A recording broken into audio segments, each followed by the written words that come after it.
alleged mistreatment of those in aged care has continued to make headline this week. So, Annabelle Pinardi took to the streets of Perth to find out your opinion as to whether or not there should be more security cameras in aged care facilities. Footage has recently aired that shows shocking abuse happening in Australian aged care facilities. It has left many Australian family and friends of loved ones feeling angry and demanding CCTV cameras be placed in their homes. However, experts have warned that this won't necessarily decrease the rate of abuse. Today we're taking to the streets of Perth to hear what the people have to say about the issue. Okay, so firstly, what are your thoughts on the footage that has been aired about the abuse in aged care facilities? I think it shows the need for people to be aware of what's going on. People weren't aware, so I think it really has opened people's eyes. Yeah, I agree. I mean, what you don't know is going on is the real concern. So obviously now this may open up a can of worms. There's going to be a lot of other things that perhaps have been going on for a long time. And I think for us, I mean, we're not that far away from retiring, but 20 years time, we're going to be in that same situation. It's going to be, I don't know, I've got mixed feelings about what's been going on. Really concerned about it and find it very shocking to believe that sort of stuff goes on. I think it's pretty shocking. We're all going to be old one day, and I believe the young should look after the elderly. They've served their time, and it's good. They deserve to have the rest of their time in peace and comfort. Shocking and a bit disappointing. That's how I would say. What are your thoughts about the proposal, I guess, for CCTV to be placed in aged care rooms so people can actually have evidence of what is going on?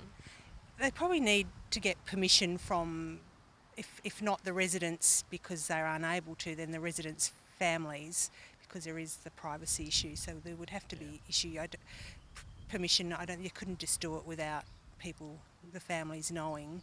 So yeah, I agree with that. I think the issue is people who can't make decisions for themselves, so the family has to be involved and they need to be known, know that that's going on. And it's that huge privacy issue that's going to cause problems, I think. And do you think it should be government funded, these cameras, or do you think families should pay a little bit more to have the reassurance and safety of the cameras in their loved ones' rooms? These elderly people used to pay tax. I reckon it's the government's bill. They pay tax their whole lives. I would have to say yes, but everything depends on cost, of course, but I would say yes. It's a facility provided. Whoever provides the facility should have checks and balances, I think. Two nurses in the video that actually got aired actually lost their jobs because of it, and in an interview they considered it extremely unfair. They now, aren't working. They are really struggling to find a job. What's your response to this? Well, they shouldn't be working in that industry if that's what they're doing, and they probably, that's it. They shouldn't be working in that industry. It wasn't unduly unfair to them. Their behaviour and what they did was wrong, so they shouldn't be working. Yeah, they're in an industry which has, strict guidelines, and they stepped outside it. That's it. They should have known what those guidelines are. I'm sure they did. You can't cut corners. No excuse. But every case must be judged on its merits, so I do think dismissal should happen and quickly when it's proven, and CCTV will help that. Thank you for watching. I'm Annabelle Pinardi reporting for Undercurrent. With the Royal Commission on Banking set to release their mid-report today, Undercurrent looks at what's expected from the report and how it will affect not only industry but borrowers. I'm here today with Steve and Daniel from Progressive Finance, and we're talking about the announcement that's expected today from the Royal Commission. How are you guys? Yeah, well, thanks. Well, thanks. Excellent. And so, Steve, what's expected to come out with this announcement? Are you aware? Look, there's probably some key things we anticipate. Some of them revolve around behaviour in banking generally.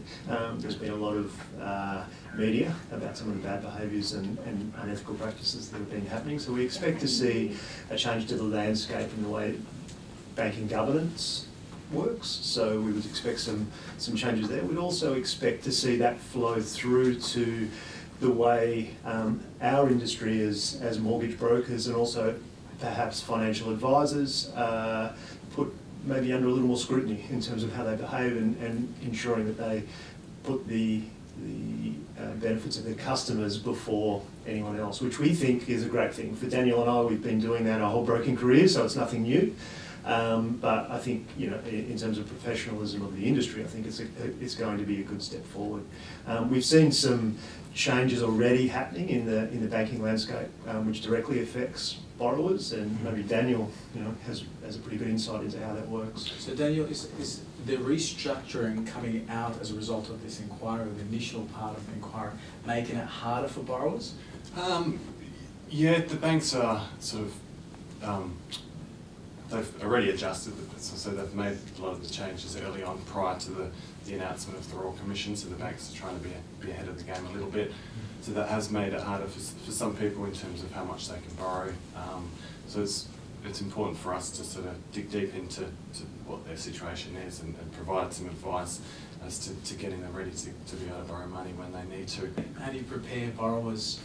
Great question, and that's what I was just going to talk about then, is with all these changes that are happening, it's really important that borrowers and people dealing with banks are sitting down and talking to a trusted advisor who is going to help them with a strategy in how to deal with and overcome these new parameters that are going to be put in place by banks. I mean, especially investment clients with large amounts of investment portfolio or investment lending and interest only, having a plan to deal with that now rather than waiting till that interest only period expires, because their options may be even less by then. Now, according to most people's behaviour that we see out there, people are very, I guess, avoiding, or they use, if I can use the term loosely, they escape from looking at finance, especially in hardship times. They try and think that, I'm going to avoid it and it's just going to go away and disappear. What would you say to people like that out there that might be struggling with their finances? Maybe they've got unpaid bills or unpaid speeding fines or parking tickets. What's some of the things that we can, do to encourage them to face the facts?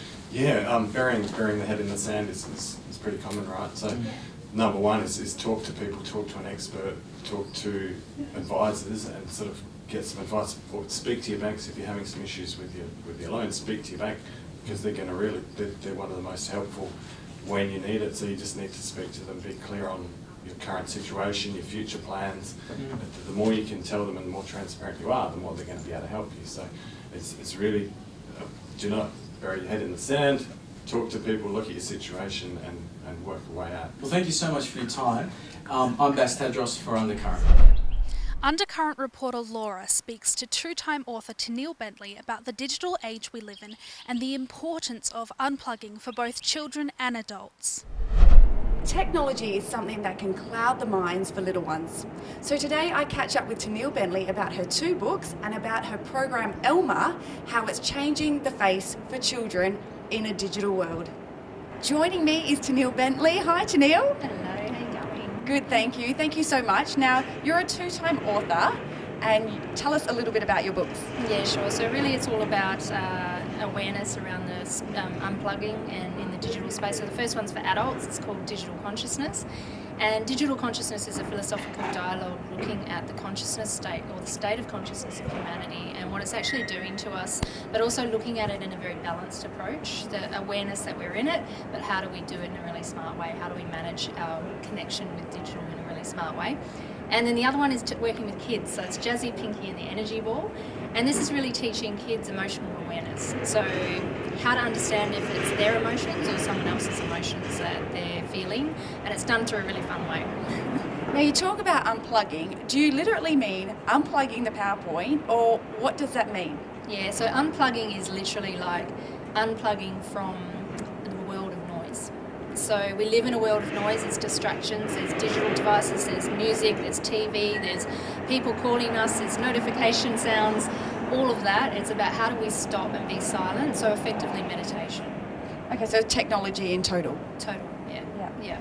Okay, well you also run Elma. Tell us about Elma. Yeah, so the Emotional Literacy and Mindfulness Academy for Kids is a beautiful organisation that is, the main mission of that company is to eliminate the cognitive bias towards violence within 2 generations. The Dalai Lama said it beautifully, that if we could teach an entire generation to meditate, we would have a world of peace within 1 generation. So my goal is to do it in 2. And that's, and then also working at unplugging them. So we give them mindfulness techniques techniques. It's a program for 5 to 9-year-olds, and it's really teaching them to understand their emotions, how to understand other people's emotions, and then also how to find stillness in their very busy and noisy world that they've been born into.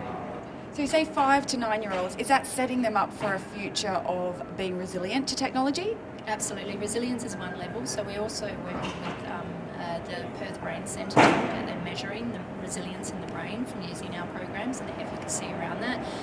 There's definite resilience that can be built with understanding your emotions. There's a lot of neuroscience, a lot of science around the fact that if we underpin everything with emotional intelligence and emotional literacy, then we are able to cognitively function a whole lot better.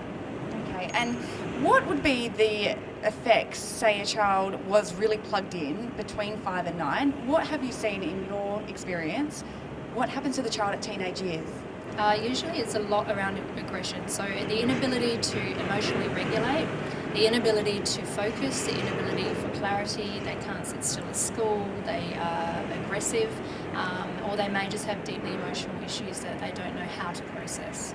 So if a child was to read your book and an adult to read the Digital Consciousness book, do you think that's going to give them some tools basically to better prepare for teenage years? It'll give them some basic tools, but the best kind of tool is practice. And actually, this is just merely, a teacher can merely take you to the door, but it's up to you, and open it, but it's up to you to walk through it. So I open the door, and then it's up to the people to walk through it themselves, because it's, you've got to live it in order to create it, and our home and our sanctuary is really the best learning ground for our kids.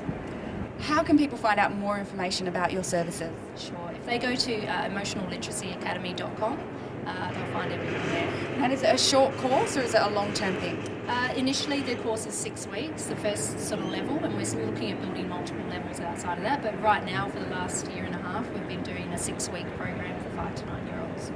It sounds like a really good program to maybe initiate in some schools. Do you think that would be something in the future? We've definitely got some school integration programs, so that's on the website as well. So yeah, that's definitely something that's already on the plan. Awesome. Thank you so much, Tennille. I look forward to reading your book. Thank you so much for having me. This has been Laura for Undercurrent. That's all we have for this week's episode of Undercurrent. Be sure to download the WTV Your View app so you can watch anytime, anywhere. Thank you for joining us. I'm Mia Reeves for Undercurrent.